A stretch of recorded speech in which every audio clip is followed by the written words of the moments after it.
want to start out this video by giving my respect to every man and woman who are out there working dangerous jobs just to give the rest of us an easier life. Because the stories I've got for you today showcase two of the most horrifying workplace accidents I've come across. Viewer discretion is advised.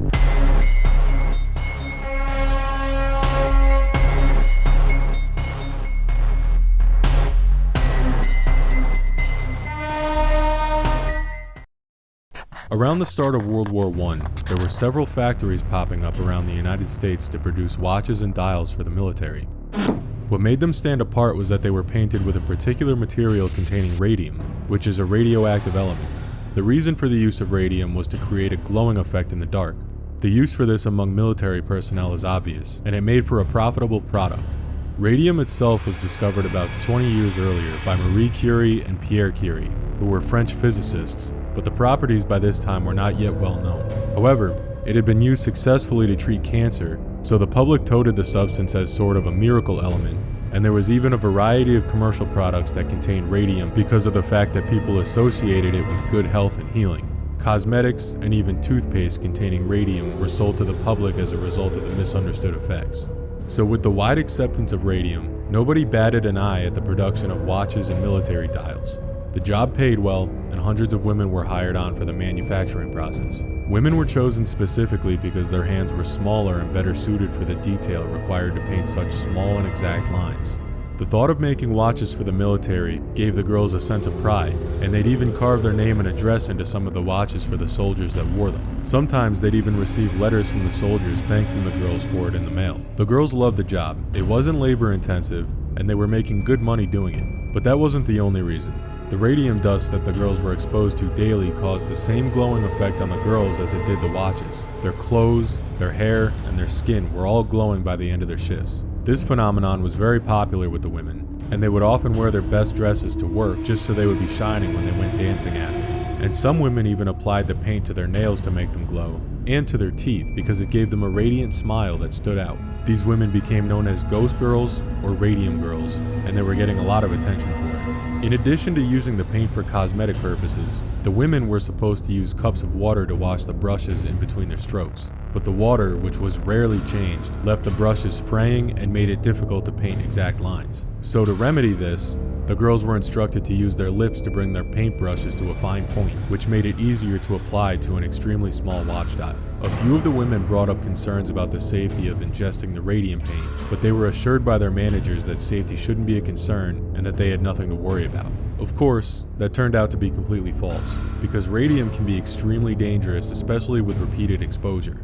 Even Marie Curie, who discovered radium, suffered burns and eventually died from the radiation exposure. So of course, it wasn't long before the girls started noticing the real effects of their constant exposure. One of the first girls to experience the dangers of ingesting radium was Molly Maggia.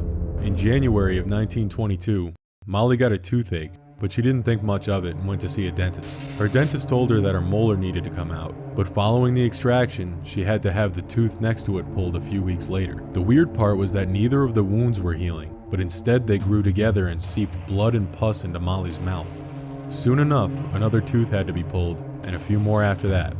By May of the same year, Molly's dentist thought that she had a fast-growing abscess on her jaw, which he told her she would need surgery to remove. So of course, she trusted her dentist, so Molly agreed and the surgery commenced. Her dentist got her gums open, but something wasn't right. The bone inside was ashy and gray, which was unusual. Curious, he gently began to touch the bone in Molly's jaw with his finger, and to his shock, the bone in Molly's jaw crumbled under his fingertip, the same way ashes crumble in a fireplace. What was supposed to be the removal of an abscess turned into a horrifying event. The dentist ended up digging Molly's entire left jaw out with nothing more than his fingers. The summer of the same year, the rest of Molly's jaw came out, followed by bits of her inner ear. And by September, 8 months after her first toothache, Molly was dead. The tumors she had cut into her jugular vein and flooded her throat with blood, effectively drowning her. It turned out radium, when ingested, is treated a certain way by the body. 80% of ingested radium is expelled from the body through feces, but the remaining 20% goes to the bloodstream. The body treats it as calcium, so it accumulates in the bones, which leads to radioactivity degrading the bone marrow. And in some cases, it can even mutate bone cells. The element's atoms work like batteries, which causes the warm glow that made the substance so popular in the first place. Nonetheless, This explains Molly's jaw crumbling to the touch, as she was repeatedly exposed to the radioactive material and even fed it directly into her bloodstream orally, day after day. Of course, Molly wasn't the only victim. Around the same time, there were all sorts of weird symptoms popping up around the shop. Some developed throat and skin cancer, while others suffered from cataracts, hair loss, and loose teeth. One of the girls suffered a complete vertebral collapse due to the same reaction in her spine that Molly had in her jaw.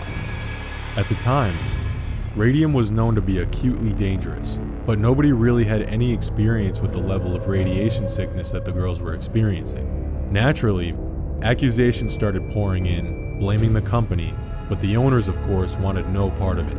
For 2 years, the girls' employer denied any connection between the injuries and the radium they were working with. Because of the controversy, the company produced an independent study which concluded that the girls had in fact died from radium exposure, but the company wouldn't accept the findings.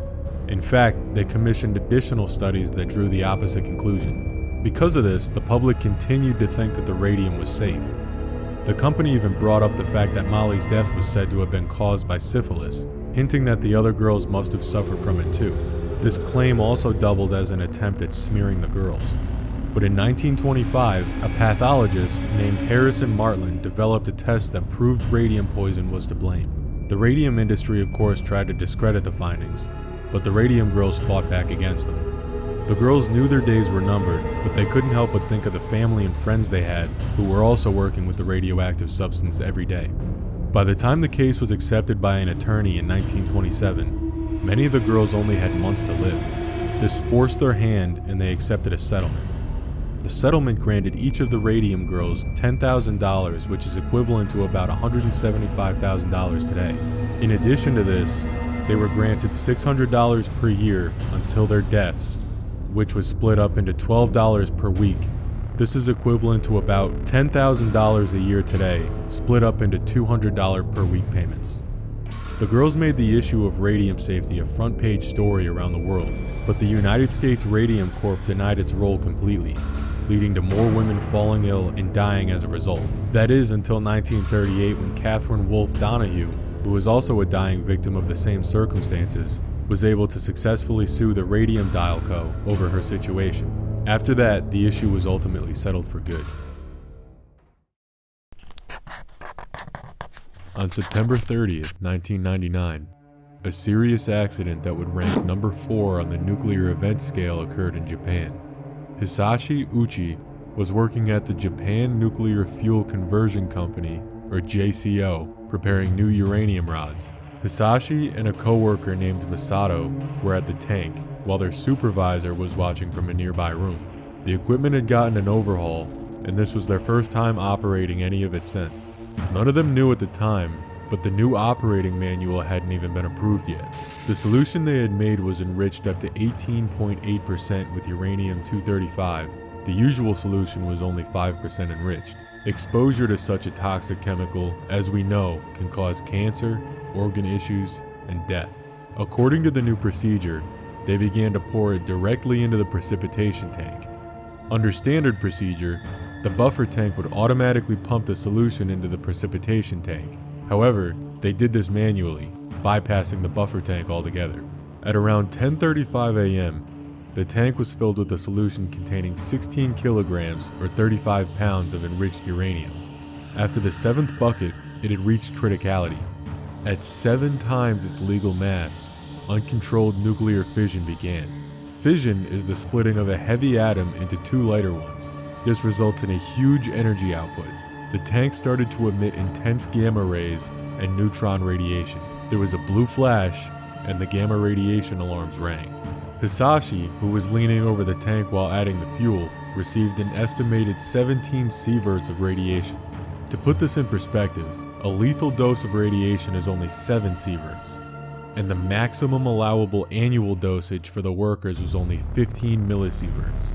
This means that Hisashi, in just a few moments, was exposed to 340 times the annual limit, and over double what is considered a lethal dose of radiation. Both Hisashi and Masato experienced immediate acute radiation syndrome. Intense pain, nausea, and breathing difficulties followed. After evacuating the site, Hisashi became incoherent and his mobility deteriorated almost completely. He lost consciousness for about 70 minutes, and all 3 men were transferred to the hospital. Hisashi was initially taken to the National Institute of Radiological Sciences in Chiba. His body was exposed to so much radiation that it was thought to be equivalent to standing at the center of the bombing of Hiroshima.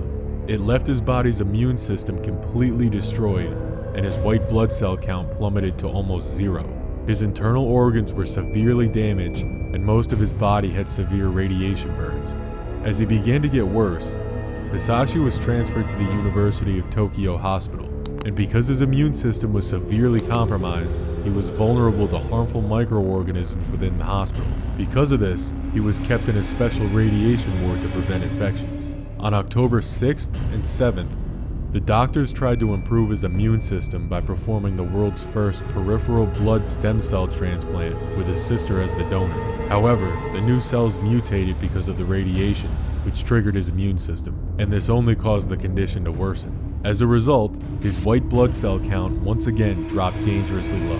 The doctors constantly treated him with broad-spectrum antibiotics for infections and painkillers to make things bearable for him. In order to keep him alive, the doctors provided his body with blood and fluids every day. With the government treating it as a high-priority case, they even gave him medicine that wasn't even available in Japan at the time, but none of it seemed to help at all. The radiation damage also appeared on the surface of Hisashi's body. Hisashi suffered serious burns on 100% of his body. At first, the doctors used surgical tape as usual. However, it became more and more frequent that his skin was ripped off along with the tape. Eventually, they wouldn't use surgical tape anymore, simply because they couldn't.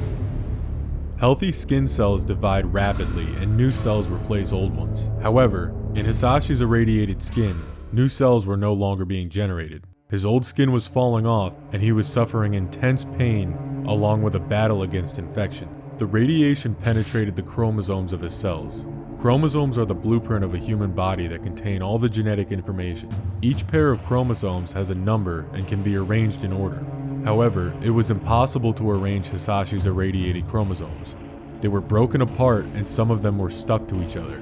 The destruction of the chromosomes meant that new cells couldn't be generated. In addition to this, he developed fluid retention in his lungs and he began to experience difficulty in breathing. After about a week into the treatment, Hisashi was begging them to stop. He said, "I can't take it anymore. I'm not a guinea pig." But it wasn't over yet. On November 27th, his heart failed for more than an hour. The doctors managed to revive him, and various drugs were used to treat his unstable blood pressure caused by septicemia. Even though it was clear at this point that treating the damage caused to Hisashi's body was an impossibility, at the request of his family, the doctors kept reviving him again and again, every time his heart stopped. Eventually, his family decided they didn't want to prolong his pain, and going forward, they didn't want him to be revived. Finally, on December 21st, multiple organs in Hisashi's body began to fail, followed by cardiac arrest. This time, the doctors wouldn't interfere, and after 83 long and excruciating days, Hisashi was finally able to rest. Thank you to everyone who's been showing support for the channel, and I'd really like to keep making content that you all enjoy. So if you've got anything you want me to cover, let me know down in the comments and I'll add it to my video ideas for the weeks to come. This is FearBank, and I'll see you next time.